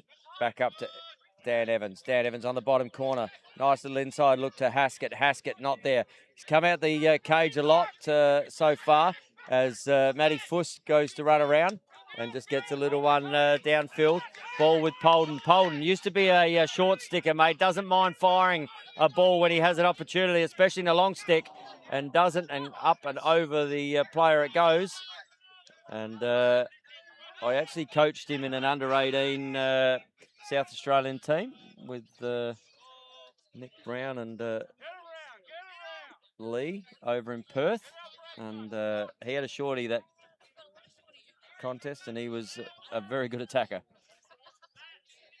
So letting him get into the 11-metre mark with a long stick, Not the best idea. not the best idea. Brighton again with the ball. It's up the top to Mead. Mead. Stock has Hudson Rob down here as the shorty. And they've got young Matty Ross down here as well in defence, have Glenelg. They've got actual 3 shorties stuck down here. So Brighton will try and utilise this if they can. As Stock looks to push down. Stock looks to get inside. Stock does fire, and that one's up and over. So these opportunities, sometimes they come to bite you if you don't finish them. Great work by Stock. He got himself into a position a couple of times there and then just ended up for the finesse shot. Just put it just a little bit high, but good smart play.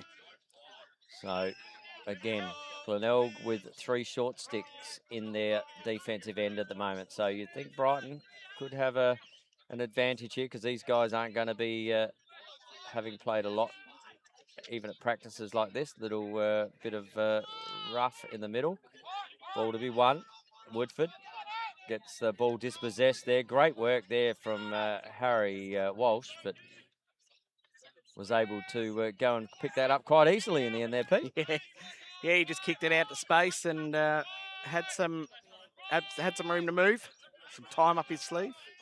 So as it gets a little bit darker here too, some of these shots are going to be harder to see. Perkins steps inside and again goes low.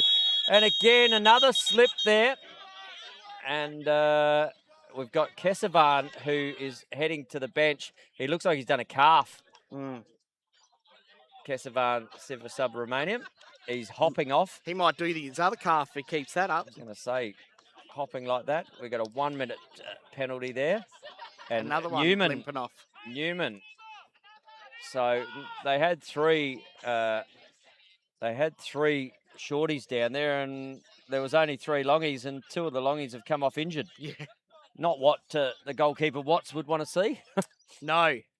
So Brighton in the box seat here, goal up, man up, and with 2 long poles, or three in this man down for Glenelg. Well, again, it's not something you practice a lot with at practice. You don't normally throw 2 shorties into a man up practice. No. And they wouldn't have necessarily worked this 5-man zone with 3 shorties. So, or 2 shorties at least. And on the bottom corner, and that one's hit the back of the net as well. So Carter there, now playing on that left-hand side as they send the substitute on here. And 30 seconds we're hearing left on the penalty. Woodford, he doesn't mind shooting a ball if he he definitely doesn't mind shooting a ball. Ball on the back corner. Now Carter back up here. Woodford and Cody Watts just picks it up, pops it up and over. Puts it in front of Price. Price knocks it up. That's heading out of bounds off White. Oh. Good work there. And that's come off of a White stick in the end there. Oh, Pat Palmer's in a bit of pain too, Tone. So it could come down to a game of attrition there. Good, Great, yeah. that was great work though from Palmer. Oh. That dive to flick it forward to his shorty, just unable to. Oh, and good save there from Watts as well. And a timeout called, and Matty Fuss letting one rip, but Watts with another good save, and that one might leave a little mark on her leg. So where are we at, Tone? One goal in favour of Brighton. We've got 4:05 to go in the game.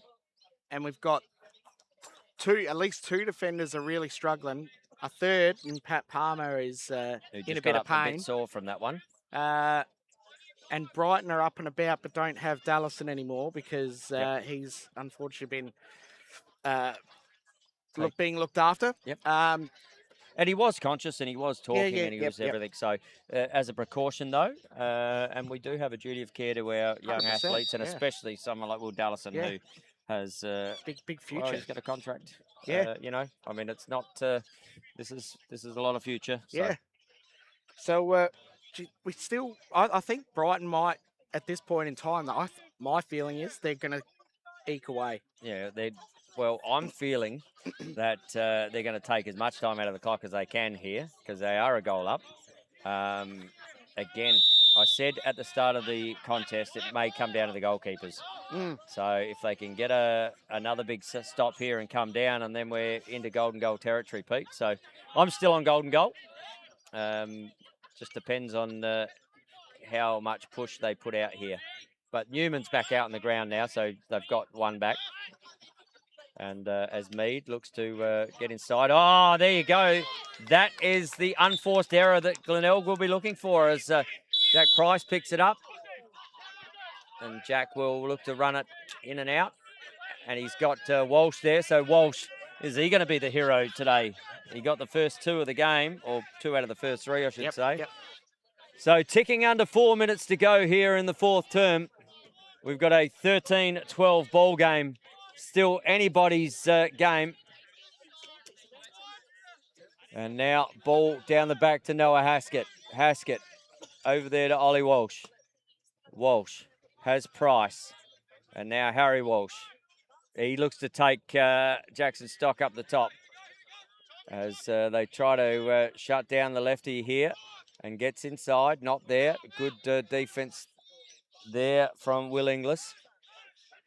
And now Ollie Walsh looks up and over. Oh, great take. Good look inside. Ball to be picked up. Fires, and there it is. Scrap goal. Oh, and the penalty's coming here. And that could be Barker. So, he's going to have to walk away here. So that is not what they were looking for. Barker came out the cage again. Yep. Dan Evans picked up the ground ball. Picked the ground ball and then more one. So we'll see what the officials assess here. But they're going to be a man down with about 3 minutes to go in this contest. How long for? That would have to be, I'm sorry, I'm going to say it. That's got to be one of the dumbest things I've ever seen at this level of lacrosse. Yep. Stupid. Yep. So we'll see what the penalty. So it's going to be assessed on the keeper. So goal is all clear to Dan Evans. Unsportsmanlike, 1 minute. on the goalkeeper, he's but lucky. Tom Polden will sit for him. So that's why Tom Polden is in the box, because he is taking the penalty for his keeper. Glenelg start with the ball, 13 all, 3 minutes and a bit to go, and they'll be in man up for 1 minute. So that is a huge turn. That is a big, big turnaround in this game. Yep. Very silly from Clint Buck. He's lucky he didn't get 2, in my opinion. But yeah, Glenelg still have to make the most of it. Well, and I guarantee you that if they do make the most of it, they will tell Chippy all about it as well. So ball comes up, Walsh, back up the top to Walsh, over here, Bartlett, good ball movement, back to Walsh, little rotation, he comes back top centre, looks to step in on the bottom corner, as makes a good save there, as Bartlett gets knocked over, but they're man down here, so they're going to have to just lock off players. Ball comes up the top, finds Zach Parrish, Parrish getting pushed towards the, great pressure there from Todd Bartlett, right in front of the Glenelg supporters. And didn't they like that? Pardon, I can't hear. Yeah, something about the ear sets are still bringing the sound through at the moment. We're going to have a timeout here. Charge to Glenelg. Just a special thing there. Frank Owen is actually Todd Bartlett's grandfather. So really good to see Todd really fighting to the end. It is indeed. And as I said, just slipping there again. But Todd, right place, right time, enough pressure. Yep. And nothing illegal in it, pushes the ball out and right in front of the Glenelg supporters. I mean, if you're going to do it and get a rowing up and about, probably the right spot. 100%. If that doesn't get the team up and about, then nothing will. And 1:40 officially on the clock. So 1-2-8. Sorry, we're hearing. So 1:28 left. We've got a 13-all ball game. 3 seconds left on the penalty. And Glenelg with the ball in their offensive end. Have we got golden goal, Pete? I've been touting it all day. Well, you know what? I was thinking that Brighton were going to just get a few in front, but after that display of discipline, I think Glenelg could get one here. Well, they will definitely play for the last shot here. K-Man looks like he's done a hamstring the way he's propping around over there, so he'll be out for the rest of the day. So Todd Bartlett will take the ball. 1:28 to go in the fourth quarter. It is a 13-all ball game. And Glenelg with the first opportunity. Limited time on that penalty's been released now. Ball comes back up. Up here to Harry Walsh. Walsh. Oh, the Walsh boy's going to be the difference. Oh, could you imagine what a homecoming that would be? Harry Walsh just taking up Jackson Stock up to the top. Ball over here to Hudson Robb. Down here to Noah Haskett. Ball down to Dan Evans. He's got the last 2 goals of the game for Glenelg, has Dan Evans. He picks up Michael Green. Ball up here. Harry Walsh up against Stock. Frees his hands. Looks inside. Looks down. Finds Bartlett. Bartlett not able to release the ball. Good switch there from Inglis. And now Robb. Back down here. Finds Evans. Under a minute to go. Evans looking to work these bottom corners. Ollie Walsh steps off. Evans looks in. He's got the last 2. Make that the last 3. Dan Evans puts the Glenelg Lacrosse Club in front. And time has been stopped, but Evans with the last 3 goals of the game. And we've got a 14-13 ball game. Yeah, just good patience there by the whole Glenelg team. There was a couple opportunities at the top. Once it got back down to Dan Evans at the X, though, he really stepped up, pushed in on his defence, and then just found himself in front and took advantage of it, getting that shot again past Chippy. And I'm sure there might have been a couple of quiet words there too. 25 seconds left in the contest. Glenelg up by 1. They need the ground ball. Not going to have it. Hudson Robb can just hold this ball out here. 20 seconds, that's it. Just, gets a penalty on the play and an injured player. So there's a man down. They'll stop the clock. Looks like he's done a calf or he's got cramp. But he hit, as soon as he got up, he found it. He struggled to get up. There's a push on the play, so they'll go into penalty. Glenelg can just hold the ball out now with less than 20 seconds to go and just take the time off the clock. Great work in the face-off by I think it might have been Marinkovic. Yeah, it was. To hold Stock up. Stock has dominated, absolutely killed the face-off today, made it his own, as he's done plenty of times before, but Marinkovic held him up and actually did enough so that Glenelg could get possession. And just looks like cramp there. He looked like he was cramping up, and then I think the push. No, that could be a calf. That's actually quite ugly. Or an Achilles, maybe? Or a knee. Oh. I hope it's not his Yeah, knee. let's hope that's not the knee. That doesn't look good. It's inverting as he's walking off. His foot just wasn't straight. Yeah, it's going like that. So, anyway. Both Hutto and Will Dallison are great mates, good teammates, and both of them injured. So, they might spend a bit of time together at the Queen Liz tonight. Well, you never know. As long as they give the good stuff and and the ice cream. Yeah. No, but in all seriousness, we hope both of those guys are We do. all right. So less than 20 seconds to go. Pressure comes on. Little tip. They just need to keep it wide, and that will keep it very wide. So they'll just work, needs to pick the ball up, and that will end the contest. Glenelg running out winners here in an epic ANZAC Day game, 14-13. And Dan Evans, well, just putting a nail in the coffin late in that fourth term. Yeah, look, he got that one goal where Barker came out of the cage, and then there was a little bit of undisciplined behaviour there by Barker, but just getting that sealer. Great work in the face-off, as we said, by Marinkovic. But for me, Cody Watts in that second half, he went into half-time with, I think, about 3 saves, and he's ended up with, I've got 14, but there could be a couple more there. So if we're calling Frank Owen medalist, I've got my hands all over Cody Watts. Yep. Yeah, look, I think across the board, I think Jackson Stock was amazing in the face-off. But normally these are given to the winning team. Not always. And it shouldn't always be given to that. It hasn't been always the case, but yes. Yep. But yeah, look, I think Cody's second half was very good. For me, I mean, I'm tossed between. I'd agree with you with the Watts, and I'd also agree with Stock. So I'm going to take 50-50 each way. You've already taken Watts. I've got to take Stock. Yeah. Well, look, even Carter was great. Yeah. He slowed down in the second half, did. but he's getting Dallison with 4. I mean, it certainly was a big contest, and well, the medal is not far from being presented. And Pete, we might wrap it up here from the commentary box.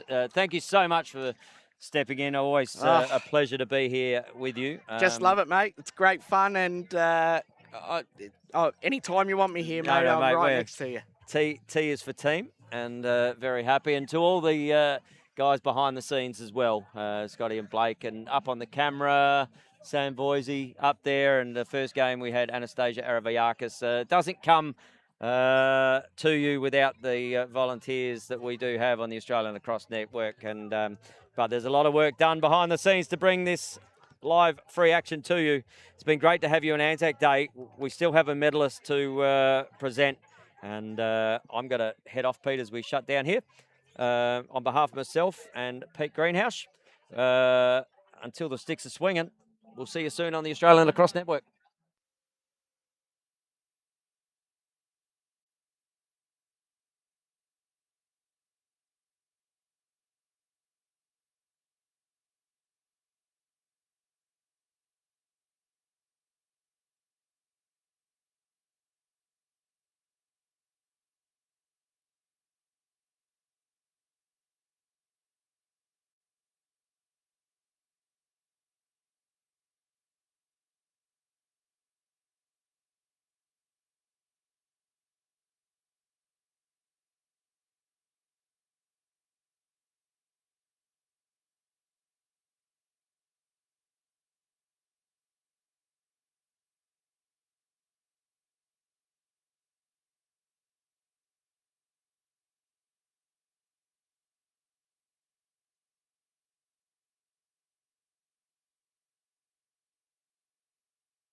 As we look to present the Frank Owen Medal here by Deirdre Owen, we'll just give you a little bit of a insight into Frank's life. It was defined by service, steadfast, humble and deeply felt. At just age 15 years of age, he began a remarkable journey when he enlisted in the Australian Army as an apprentice. What followed was a distinguished 30-year military career marked by dedication, courage and an unwavering commitment to his country. In 1968 to 1969, Frank served on active duty in Vietnam. During this demanding chapter, he carried out his duties with honour under conditions that tested even the strongest of spirits. The experiences he shared with his fellow soldiers forged bonds that remain with him throughout his life and shaped enduring commitment to supporting those who serve. Across 3 decades in uniform, Frank contributed his skills and leadership to a range of units and postings throughout Australia. He mentioned younger soldiers, upheld the highest standards of professionalism and earned the respect of all who served beside him. His service left a lasting imprint on those he guided and the organisations he strengthened. Upon retiring from the Army, Frank continued to embody the values he lived each day in service. He devoted himself wholeheartedly to the veteran community through the Return and Services League, serving at both state and local levels. His compassion, advocacy and tireless dedication